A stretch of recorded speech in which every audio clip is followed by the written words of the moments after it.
Hello विद्यार्थी मित्रांनो, स्वागत आहे तुमचं WRS स्मार्ट लर्निंग अकॅडमी मध्ये। माझं नाव अश्विनी घाटुळे।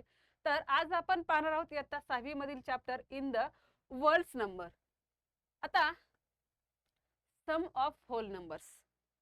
सम ऑफ होल नंबर्स म्हणजेच पूर्णांक संख्यांची बेरीज। पूर्णांक संख्यांची बेरीज। First, plus this is plus 1 and minus this disk is minus 1 plus आता इथे आपल्याला एक पॉझिटिव्ह डिस्क दिसते आणि एक आहे negative disc. The sum of two opposite numbers is 0। The sum of two opposite number is 0 means value of pair plus and minus is 0 plus minus is equal to 0 is a 0 pair is a 0 pair। म्हणजे आपल्याला इथे आता दोन आपण पाहिले आहे, दोन विरुद्ध संख्यांची बेरीज ही काय असते? शून्य असते। म्हणजे प्लस व मायनस ची जोडी असेल तर त्यांचे मूल्य काय असणार आहे? शून्य। प्लस आणि मायनस म्हणजे समजा दोन विरुद्ध संख्यांची बेरीज 0 आहे, प्लस आणि मायनस यांची जर जोडी असेल तर त्याची मूल्य किंवा त्याचं उत्तर कधीही काय येणार आहे? 0 येणार। म्हणजे ही काय असते? शून्याची जोडी असते। म्हणजे आता for example +3 -3 +3 -3 is equal to काय येणार? 0। +1 +- 1 +1 +- 1 is equal to 0 plus is equal to 0 plus minus is equal to 0। म्हणजे ज्यावेळेस विरुद्ध संख्याची फॉर एक्झाम्पल 5 - 5 असेल, 5 + -5 5 + -5 इज इक्वल टू काय येणार? 0 -15 सॉरी +15 + -15 इज इक्वल टू 0। म्हणजे जर समजा एक प्लसची एक आहे, दिलेल्या दोन संख्यांपैकी एक प्लस आहे आणि एक मायनस असेल, पण दोन्ही संख्या कशा असणार? सेम। दोन्ही संख्या सेम, पण मात्र एक प्लस आहे आणि एक मायनस असेल तर याचं उत्तर कधी काय येणार आहे? 0। म्हणजे the sum of two opposite number is काय असणार आहे? 0 for plus is equal to काय येणार?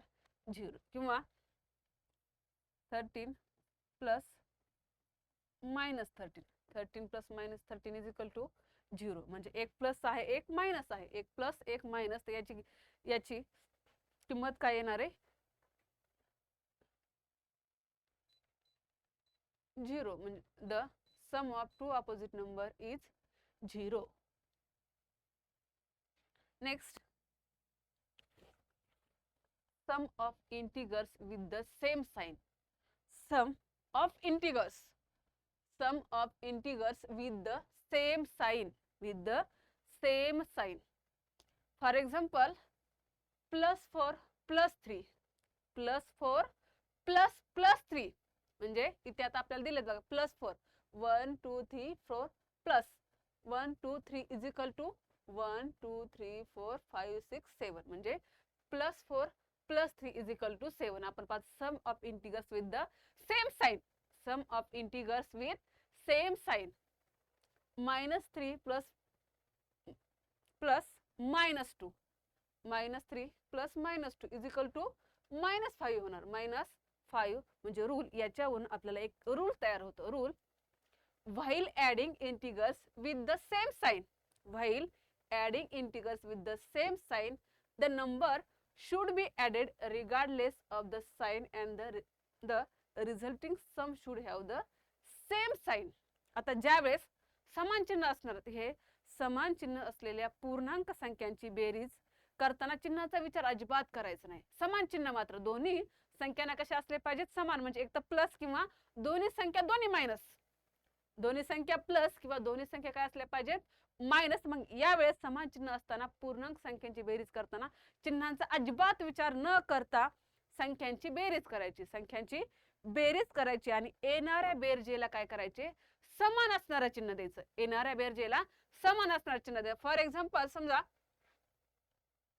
3 + 2 आहे, 3 + 2 इज इक्वल टू काय होणार? 5 म्हणजे यांची आपण चिन्हाचा विचार केला का दोन्हीकडे चिन्ह कसे होते, दोन्हीकडे पॉझिटिव्ह. मग चिन्हाचा विचार न करता आधी आपण त्यांची बेरीज केली आणि समान असणारे चिन्ह काय केलं, आलेल्या उत्तरात दिलं. दुसरं पाहूयात आपण.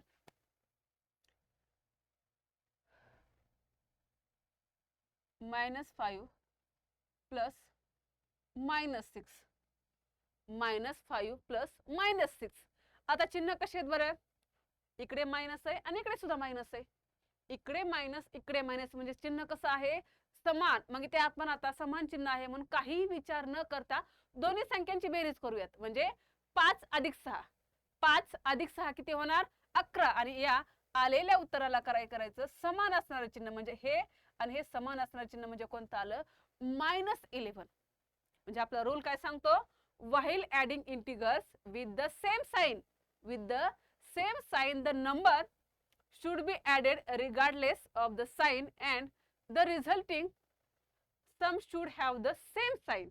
म्हणजे समान चिन्ह असलेल्या पूर्णांक संख्यांची बेरीज करत असताना चिन्हाचा विचार न करता दोन्ही संख्यांची काय करायची, बेरीज, आणि आलेल्या बेरजेला मात्र काय करायचं, समान असणारं चिन्ह द्यायचं. आणखी काही आपण एक्झाम्पल पाहूयात. -9 प्लस -4, -9 प्लस -4. आता चिन्ह कोणते आहेत, इथे सुद्धा मायनस आहे आणि इथे सुद्धा मायनस.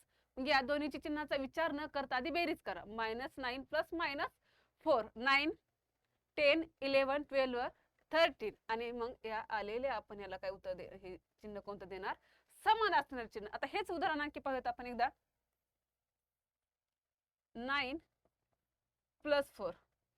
आता 9 ला आणि 4 ला कोणतं चिन्ह आहे, प्लसचं, म्हणजे पॉझिटिव्ह साईन आहे. मग पॉझिटिव्ह साईन आपण देतो का, पॉझिटिव्ह साईन देण्याची गरज नाही. म्हणजे दोन्हीला सुद्धा काय, पॉझिटिव्ह साईन.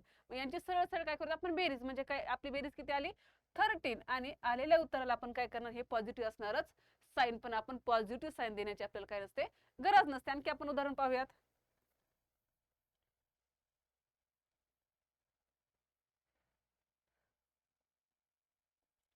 -6 plus -2, -6 plus -2. आता चिन्ह कोणते आहेत, इकडे मायनस इकडे मायनस. मग आपण यांची चिन्हाचा विचार न करता आधी बेरीज करूयात. 6 प्लस 2, 8. आता दोन्हीकडे समान असणार चिन्ह म्हणजे हे आणि हे सेम साईन आहे. म्हणजे आपण या आलेल्या उत्तराला सुद्धा काय देणार, सेम असणारं साईन देणार. पुढे पाहूयात. 6 प्लस 2, दोन्ही चिन्ह कसे आहेत, समान. मग 6 आणि 2 ची सम येते 8 आणि आलेल्या उत्तराला सुद्धा आपण काय दिलं, समान असणारं चिन्ह दिलं. म्हणजे first rule is clear. while adding integers with the same sign, the number should be added regardless of the sign and the resulting sum should have the same sign. म्हणजे समान चिन्ह असल्यानंतर पूर्णांक संख्याची बेरीज करत असताना चिन्हाचा विचार न करता संख्यांची बेरीज करायची आणि आलेल्या उत्तराला काय करायचं, समान असणारं चिन्ह द्यायचं. Sum of integers with different sign, sum of integers with different sign. आता आपल्याला मात्र काय करायचंय, चिन्ह कसं आहे, वेगवेगळे चिन्ह किंवा भिन्न चिन्ह असलेल्या संख्यांची आपल्याला काय करायची, पूर्णांक संख्यांची बेरीज करायची. सम of integers with different sign म्हणजे चिन्ह वेगळे असताना या संख्यांची आपल्याला काय करायची, बेरीज. आता चिन्ह वेगळे म्हणजे एक प्लस आहे, दुसरा मायनस आहे, एक प्लस दुसरा मायनस. आता पाहूया तिथे +4, 1 2 3 4 प्लस -2 इज इक्वल टू, आता काय राहिले बरं, +2 मधून -2 गेले म्हणजे शिल्लक आपले काय राहिले, फक्त काय राहिले, +2 राहिले. नंतर +3 प्लस -5 इज इक्वल टू -3 म्हणजे +4 प्लस -2 इज इक्वल टू +2 आणि +3 प्लस -5 इज इक्वल टू -2. म्हणजे आता हा रूल आपल्याला काय सांगतो, while adding integers with different sign, subtract the smaller number from the larger number regardless of the sign and give sign of the larger number to the answer. म्हणजे आपला दुसरा नियम सांगतो की भिन्न चिन्ह असलेल्या पूर्णांक संख्यांची बेरीज करत असताना चिन्हाचा विचार न करता मोठ्या संख्येतून काय करायची, लहान संख्या वजा करायची आणि आलेल्या वजाबाकीला काय करायचं, मोठ्या संख्येचं चिन्ह द्यायचं. आलेल्या वजाबाकीला मोठ्या संख्येचं चिन्ह द्यायचं. आता इथे बघा, चिन्ह कसे येतं वेगवेगळे, म्हणजे एकाला प्लस आहे दुसऱ्याला मायनस आहे. मग अशा वेळेस काय करायचं, चिन्हाचा विचार न करता मोठ्या संख्येतून लहान संख्या वजा करायची. कोणत्या संख्येला कोणतं चिन्ह याचं अजिबात नाही. मोठ्या संख्येतून लहान संख्या वजा करायची. आता इथे 4 मधून आपण 2, म्हणजे लहान संख्या कोणती -2. मग मोठ्या इथे -2 आहे का +2 काही बघायचं नाहीये. मोठी संख्या आहे 4, लहान संख्या आहे 2. मग या मोठ्या संख्येतून लहान संख्या म्हणजे 4 मधून 2 गेले, खाली राहतात 2. मात्र आलेल्या वजाबाकीला काय करायचं, आपण मोठ्या संख्येचं चिन्ह द्यायचं. म्हणजे इथे मोठ्या संख्येला चिन्ह कोणतं आहे प्लसचं. मग आपण आलेल्या या उत्तराला काय केलं, आपण प्लसचं चिन्ह दिलं. दुसऱ्या उदाहरणामध्ये आपण पाहतो +3 + -5. तर मोठ्या संख्येतून लहान संख्या म्हणजे 5 मधून 3 गेले, 5 मधून 3 गेले, खाली राहतात 2. मात्र मोठ्या संख्येला चिन्ह कोणतं आहे मायनसचं. मग इथे आपण काय केलं -2. Next, subtraction of integers with different sign. Subtraction of integers with different sign म्हणजे आपल्याला आता समान चिन्ह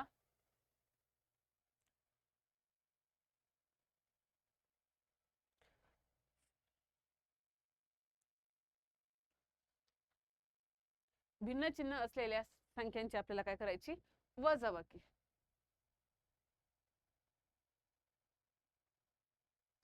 subtraction of integers with different sign म्हणजे +4 -2. Subtracting -2 from 4 means adding the opposite of -2 to 4. म्हणजे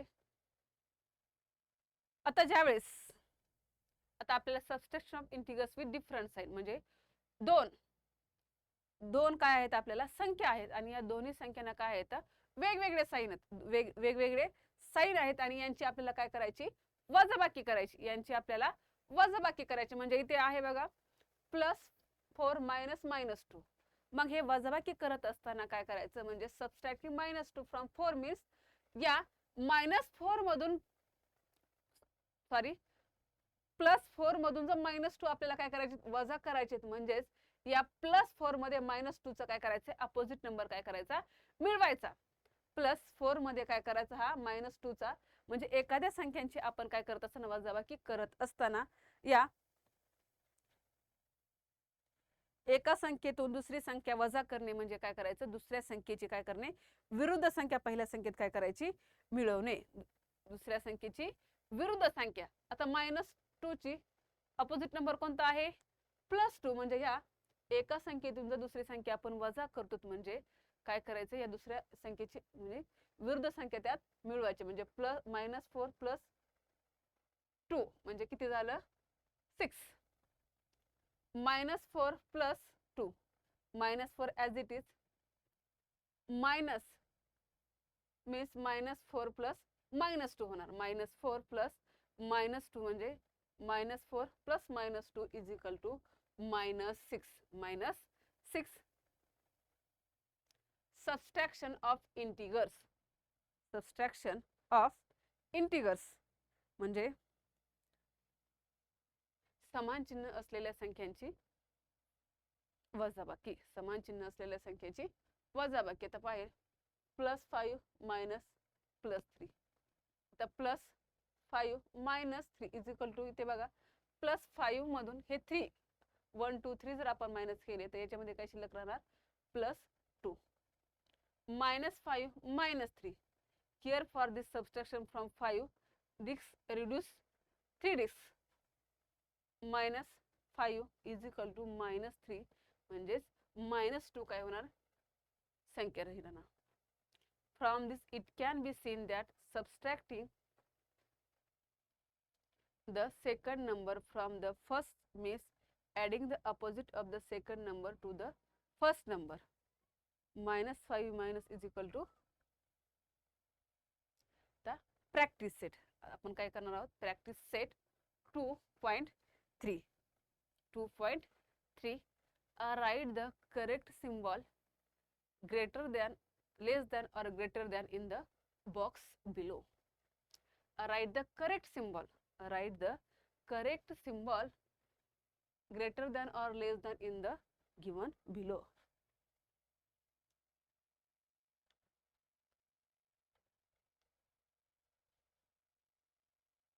तर बघा इथे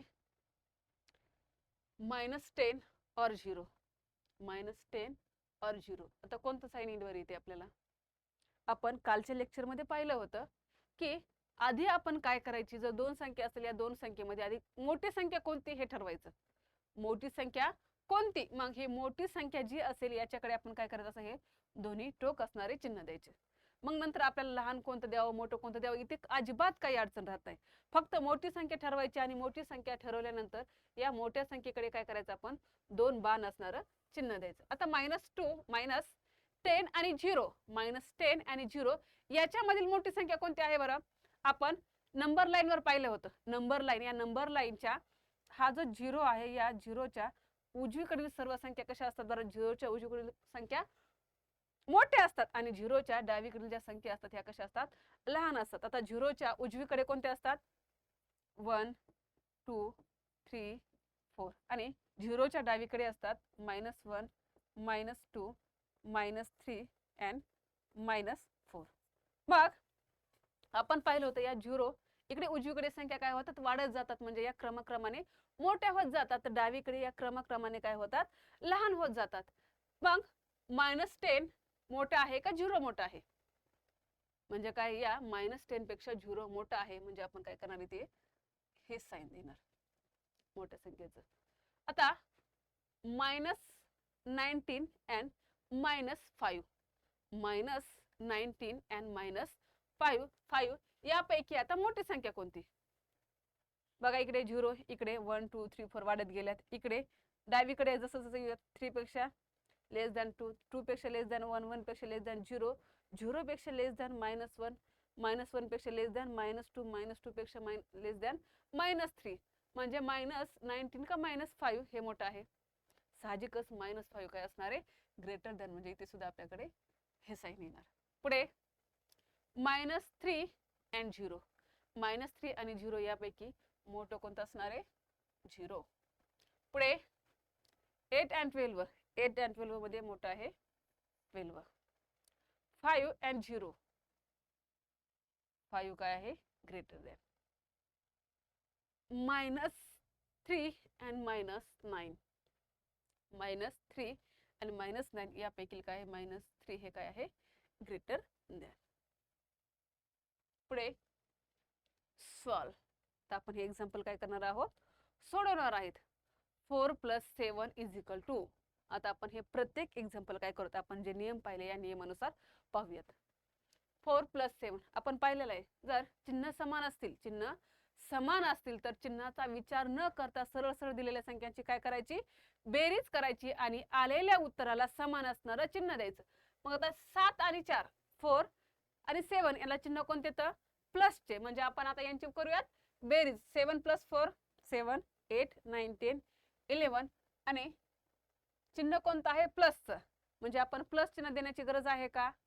नाही. पुढे -4 + -5 चिन्ह कसे आहे? दोन्ही संख्यांना चिन्ह आहेत समान. इथे सुद्धा मायनस आहे, इथे सुद्धा मायनस, म्हणजे चिन्ह कसे आहेत? समान. मग या समान चिन्हाला आपण काय करायचं? समान चिन्हांचा विचार न करता सरळ सरळ दिलेल्या संख्यांची बेरीज करूयात. 4 + 5 9 आणि या आलेल्या उत्तराला आपण काय करायचं? समान असणारं चिन्ह म्हणजे -9. पुढे -7 + 2, -7 + 2 आता चिन्ह वेगवेगळे आहेत, दोन्ही चिन्ह काय आहेत? वेगवेगळे. मग आपण काय करायचं? जर चिन्ह वेगवेगळे असतील तर चिन्हांचा विचार न करता मोठ्या संख्येतून लहान संख्या वजा करतो आपण. मोठ्या संख्येतून लहान संख्या वजा करतो आणि आलेल्या उत्तराला मोठ्या संख्येचं चिन्ह देतो. आता इथे मोठी संख्या आहे -7 आणि लहान संख्या आहे 2. आता मोठी संख्या 7 आहे, 7 मधून 2 आपण वजा करणार. 7 मधून 2 आपण काय करणार? वजा करणार. मग 7 मधून 2 जर वजा केलं तर काय राहणार? 2 3 4 5 6 7 म्हणजे राहणार 5 आणि मोठ्या संख्येला चिन्ह कोणतं आहे? मायनसचं, म्हणजे -5. पुढे 10 + -2, 10 + -2, 10 + -2 आता इथे सुद्धा चिन्ह काय आहे? ते वेगवेगळे आहेत. मग काय करणार? मोठ्या संख्येतून लहान संख्या वजा, म्हणजे 10 मधून 2 गेले, 2 3 4 5 6 7 8 9 10 म्हणजे शिल्लक राहतात 8. पण मात्र आलेल्या उत्तराला आपण मोठ्या संख्येचं चिन्ह, म्हणजे या मोठ्या संख्येला चिन्ह कोणतं आहे? प्लसचं. मोठ्या संख्येला चिन्ह आहे प्लसचं, म्हणजे इथे उत्तराला काय येणार? प्लसचं चिन्ह येणार. पुढे -63 प्लस -32, -63 प्लस -32. आता चिन्ह कसे आहे तिथे सुद्धा मायनस, इथे मायनस, म्हणजे चिन्ह कसे आहे तर सेम. मग काय करायचं, चिन्हांचा विचार न करता दोन्ही संख्यांची काय करायची, बेरीज. दोन्ही संख्यांची बेरीज म्हणजे 63 प्लस 32, 3 प्लस 2 5, 6 प्लस 3 9, म्हणजे काय आलं 95. आणि आलेल्या उत्तराला मात्र सेम आलेले चिन्ह, म्हणजे सेम इथे काय मायनस, इथे मायनस, म्हणजे इथे -95. पुढे -71 प्लस 71. आता ह्या दोन्ही एकमेकांच्या संख्या कशा आहेत बरं, हे अपोजिट नंबर आहेत. दोन्ही -71 आणि +71 हे दोन्ही कशा आहेत एकमेकांचे अपोजिट नंबर. मग दोन्ही अपोजिट नंबरची बेरीज कधी काय येते 0. दोन्ही अपोजिट नंबरची the sum of opposite number is 0, म्हणजे -71 आणि +71 हे कसे एकमेकांचे अपोजिट नंबर आहेत. पुढे पाहूयात.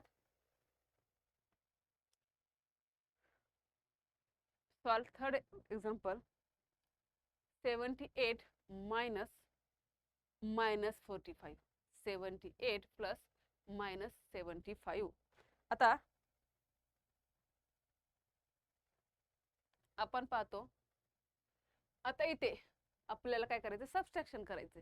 मग सबस्ट्रॅक्शन मध्ये आपण एक नियम पाहिला आहे की एखाद संख्येतून दुसरी संख्या आपल्याला काय करायची असेल, वजा करायची असेल, ते म्हणजे दुसऱ्या संख्येची विरुद्ध संख्या त्याच्यामध्ये काय करणे, मिळवणे. दुसऱ्या संख्येची विरुद्ध संख्या त्या संख्येमध्ये मिळवणे. आता इथे पाहतात आपण 78 मायनस -45, 78 मायनस -45. आता 78 ॲज इट इज. आता बघा 78 ॲज इट इज आपण नियम पाहिला आहे की एका संख्येतून दुसरी संख्या वजा करणे म्हणजे दुसऱ्या संख्येची विरुद्ध संख्या त्याच्यामध्ये काय करणे, मिळवणे. आता इथे 78 मायनस, हे मायनस मायनस काय होणार आहे, आता इथे 45 याची अपोजिट नंबर कोणता आहे, -45 चा अपोजिट नंबर आहे 45. म्हणजे 8 प्लस 5 8 9 10 11 12 and 13 ला 3, इथे 1718 आणि जे आपलं आन्सर आलं 123. पुढे -19 -27. आता इथे -19 ॲज इट इज, -9 आहे ॲज इट इज, -9. आता इथे वजाबाकी म्हणजे हे मायनस मायनस यांचं काय होणार +27. पहिली संख्या ॲज इट इज. आपण नियम पाहिला की एका संख्येतून दुसरी संख्या वजा करणं म्हणजे दुसऱ्या संख्येची विरुद्ध संख्या मिळवायची. आपल्याला दुसऱ्या संख्येची विरुद्ध संख्या याच्यामध्ये काय करायची, आपल्याला मिळवायची. मग -19 ॲज इट इज ठेवायची, -9 ॲज इट इज. पण -27 ची अपोजिट नंबर कोणता आहे 27 +27. बघ आता यांची आपण करूयात. आता परत आपल्याला आता बेरजेच्या ह्याच्याकडे यावं लागेल आपल्याला. जर दोन्ही चिन्ह कसे आहेत वेगवेगळे असतील, इथे आहे मायनस, इथे आहे प्लस, तर मग काय करायचं, दोन्ही जर चिन्ह वेगवेगळी असतील तर मोठ्या संख्येतून लहान संख्या काय करायची, वजा करायची आणि मोठ्या संख्येचं चिन्ह द्यायचं. मग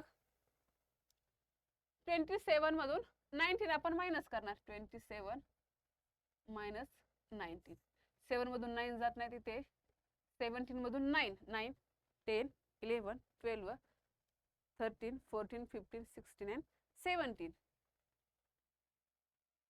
म्हणजे 8 इथे 1110 म्हणजे आपलं आन्सर येतोय 8. आणि मोठ्या संख्येचं चिन्ह म्हणजे इथे 27 ला कोणतं चिन्ह आहे, प्लसचं, म्हणजे आपलं आन्सर आलं 8. पुढे 148 मायनस -27. आता 148 आता इथे मायनस -27 ची -37 ची आपल्याला काय करायचं आहे, अपोजिट नंबर याच्यामध्ये मिळवायचा आहे. -37 चा अपोजिट नंबर येतो +37. मग इथे +37. आता 8 + 5 8 9 10 11 12 13 14 and 15 ला 5 ते 1 5 प्रत्येक 185. 185. Fourth example is minus 120 minus 200. Minus 120 minus 200. तर इथे minus 120 मायनस, आता दोन्ही संख्यांना चिन्ह कसे आहेत बरे, मायनस, मग आपण काय करणार,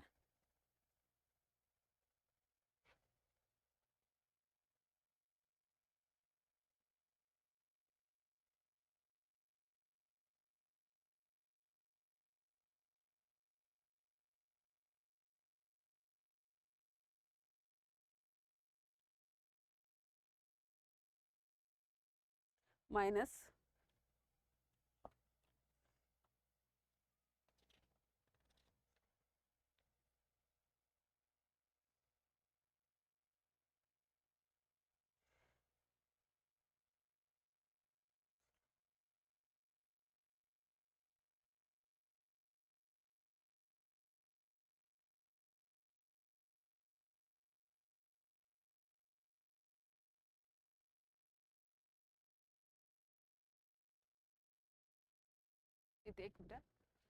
8 plus 5, 13 ला 3 1,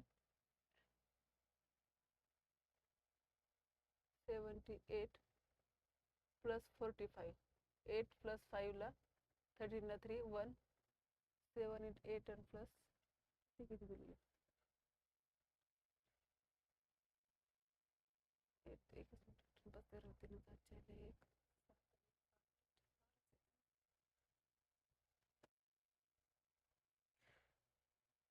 8 9 10 11 12 13 ला 3 1, 7 and 1 8, 8 plus 4 9 10 11 12 8 1. आता इथे मायनस 120 प्लस मायनस हे जे अपोजिट नंबर म्हणजेच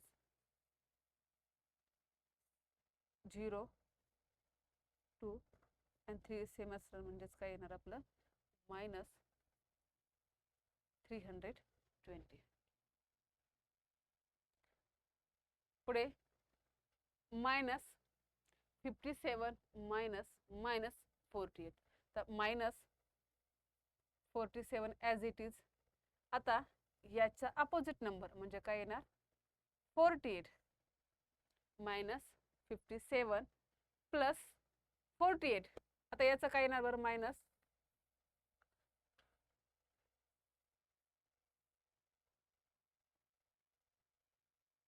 48 मायनस 59 प्लस 48 म्हणजे परत तर चिन्ह कसे आहेत भिन्न, म्हणजे मोठ्या संख्येतून लहान संख्या काय करायची वजा करायची आणि आलेल्या उत्तराला मोठ्या संख्येचे चिन्ह द्यायचे. 48 49 50 51 52 53 54 55 56 and 57 म्हणजे 9 आणि आलेल्या उत्तराला म्हणजे हे -9.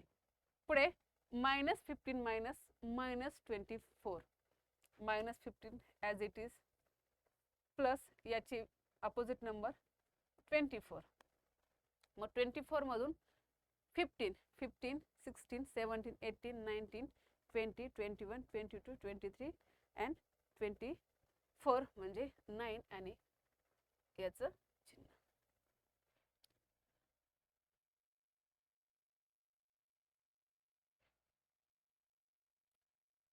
सो विद्यार्थी मित्रांनो, थँक्यू सो मच.